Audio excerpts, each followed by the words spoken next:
Dios les bendiga, soy el pastor Gilberto Gutiérrez de la Iglesia Bautista Oreb de México DF. Me da mucho gusto saludarlos en este 28 de enero 2020. Apocalipsis para niños, estamos en el devocional número 28, con la enseñanza Una oportunidad para vivir.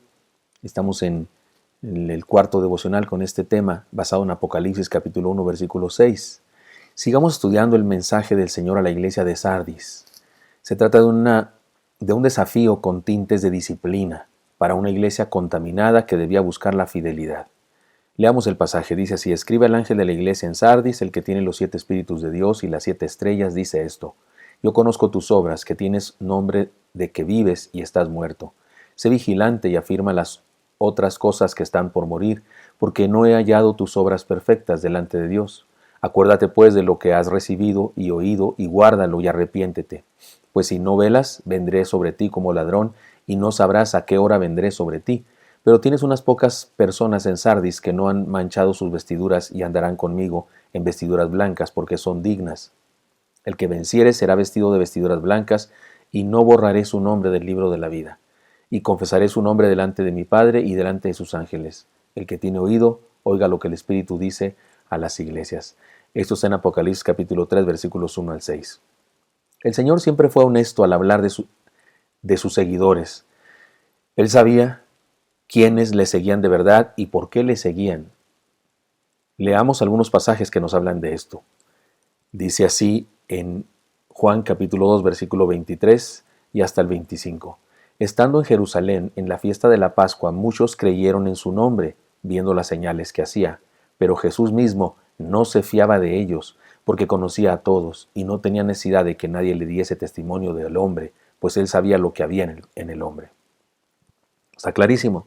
El Señor estaba contento de que la gente creyera, pero no se las compraba a todos, porque evidentemente él sabía que algunos no creían de la manera correcta. En Mateo 13, 27 al 30 dice: vinieron entonces los siervos del padre de familia y le dijeron: Señor, ¿no sembraste buena semilla en tu campo? ¿De dónde pues tienes cizaña? Este pasaje tiene un antecedente. Cuenta Jesucristo: el reino de los cielos es como un hombre que sembró trigo y lo vino el malo por la noche y sembró cizaña, y luego vamos en esta parte. Él les dijo: un enemigo ha hecho esto. Y los siervos le dijeron: ¿quieres pues que vayamos y la arranquemos? Se refiere a la cizaña, arranquemos la cizaña. Él les dijo: no sea que al arrancar la cizaña arranquéis también con ella el trigo.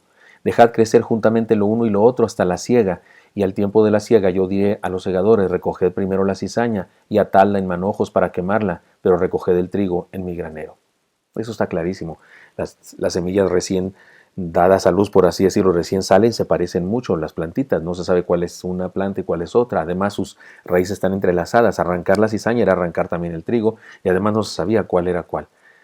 Y esta situación de la agricultura el Señor la utiliza para decir: déjenlos ahí. Lo que quiere decir que en las comunidades religiosas hay cizaña y hay trigo.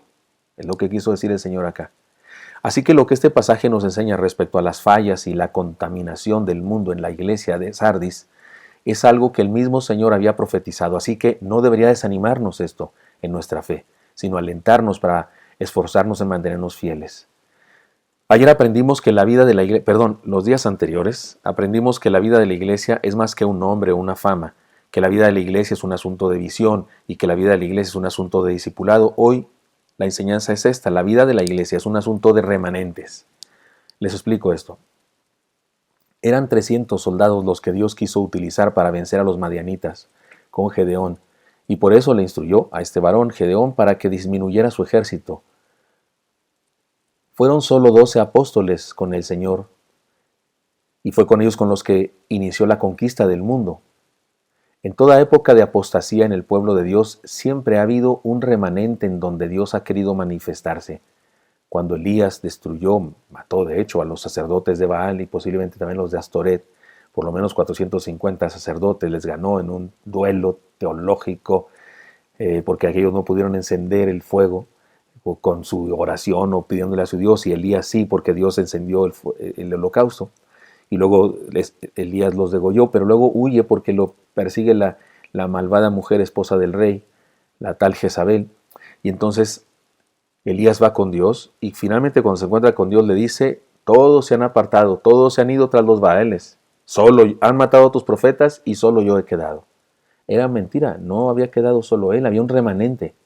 Y el Señor le dice, estás equivocado, hay un remanente, hay 7,000 varones que no han hincado su rodilla ante Baal. Siempre hay un remanente en la historia de la fe. No necesariamente los que son más tienen la razón. La mentira es mentira aunque muchos crean en ella y la verdad es verdad aunque uno solo la sostenga. Remanente regularmente es una minoría, un grupo que no es tan grande como todos los demás.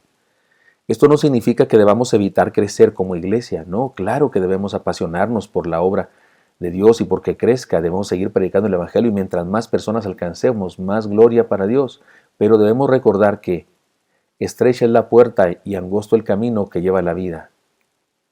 La iglesia de Sardis debía tener cuidado de no dejarse secuestrar por la moda, el consenso o el populismo.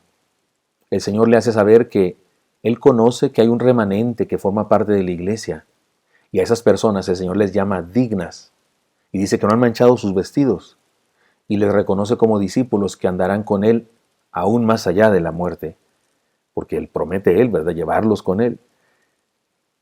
No tenemos mayor información respecto a qué es lo que hacía que ese remanente no fuera como todos los demás, como la mayoría. Pero podemos imaginar las siguientes cosas. Se mantenían fieles a las enseñanzas del Señor transmitidas por los apóstoles, es decir, tenían sana doctrina. Mantenían pasión por vivir la fe, es decir, vivían en serio la fe, con muchas ganas, con pasión. No eran tradicionalistas solamente o nominalistas, si solo de nombre, no, eran apasionados de la fe.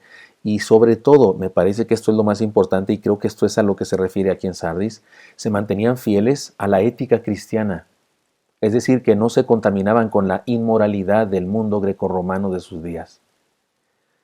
Esto sigue siendo el reto para los cristianos de nuestros días. Algunos grupos religiosos que se dicen cristianos el día de hoy han decidido incorporar en su estilo de vida prácticas del mundo, prácticas mundanas. Podríamos llamar a esto el Evangelio Light. Hay personas que para no afectar demasiado, para que la gente venga a su comunidad, para que no se vayan los que ya están ahí, pues predican un Evangelio Light, un Evangelio en donde no se señala el pecado, en donde no se es radical, insisto, con tal de mantener a las personas. O sea, un poquito de mundo, un poquito de disfraz del mundo, y eso es delicado, es grave, eso es la negación de la verdad de Dios, es negar a Cristo mismo. Otros predican un mensaje de superación personal en lugar del Evangelio de Cristo. Crean una doctrina humanista que pone al ser humano en el centro, atribuyéndole un poder para hacer milagros con pensamiento o declaraciones positivas, con cancelaciones, demandas y con la herética idea de que podemos moverle la mano a Dios. Otros, en lugar de culto, tienen un show dirigido y manipulado por un grupo y un showman que en lugar de un ministerio espiritual desarrolla una habilidad artística musical, en ocasiones muy buena. Pero eso, habilidad artística, no ministerio espiritual. Y con algo de psicología para motivar emociones, sensaciones y procesos colectivos de emocionalismo colectivo, la redundancia colectivo. Y en ocasiones incluso con una especie de fenómenos psicosomáticos que se dan en algunos lugares. Tenemos que reconocer que en torno al cristianismo, y en ocasiones incluso dentro del cristianismo, hay muchas y variadas desviaciones que guían a quienes ignoran la enseñanza, ignoran la verdadera palabra de Dios. Los guían a ideas y prácticas muy alejadas de la palabra de Dios. Y de repente hay por ahí grupos que se dicen cristianos que están haciendo cosas que no encontramos en la Biblia. No encontramos en la palabra de Dios. No están aquí. No dice aquí que se hace eso. Los apóstoles nunca hicieron eso. Pero resulta que lo practican porque son fenómenos emocionalistas que parece que la gente de nuestro tiempo anhela, quiere, se goza con experimentarlas, aunque no sean asuntos espirituales, sino asuntos emocionalistas, asuntos psicosomáticos, o sea, que tienen que ver con la mente y la manipulación del cuerpo, por la manipulación también de algunas personas que saben hacer algunos de esos trucos. Creo que algunas de esas personas no es que lo hagan conscientemente, en ocasiones han sido también enseñados en esa herejía o en esa idea equivocada. Algunos me parece que sí lo hacen conscientemente y eso es lo peor que puede haber. Si usted no asiste a ninguna iglesia, debe saber que los cristianos somos conscientes de esas desviaciones y no estamos de acuerdo con ellas. Quiero decirle que no voy a decir nombres ni ni datos más específicos, pero a la iglesia en la que yo pastoreo enseño eso.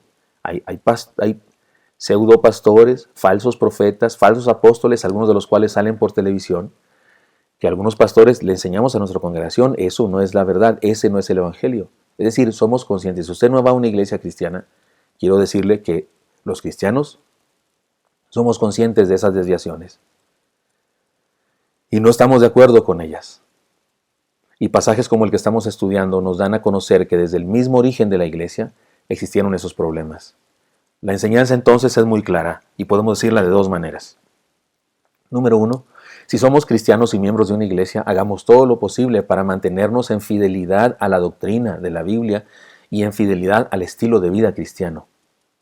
Y número dos, si no somos cristianos o no asistimos a una iglesia, sepamos que el mensaje de Cristo es verdad. Y hay una iglesia verdadera que proclama el evangelio a pesar de los malos o falsos cristianos, a pesar de las herejías y los movimientos religiosos contrarios a la fe verdadera. Es decir, que a los que no son cristianos, que esos excesos y esas herejías no le hagan pensar a usted que el cristianismo está mal. Están mal esas personas, no el cristianismo. Jesús no tiene la culpa.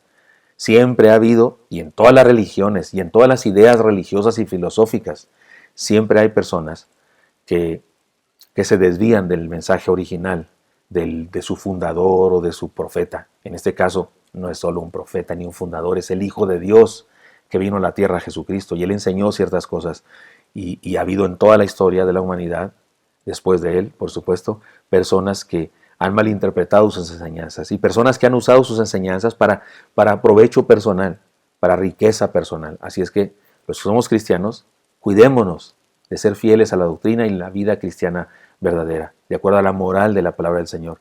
Y los que no lo son, le quiero decir, cuidado, no nos juzgue a todos con la misma, no nos corte a todos con la misma tijera, por favor. Sepa que hay una iglesia verdadera de Jesús y que el mensaje de Jesús es verdadero.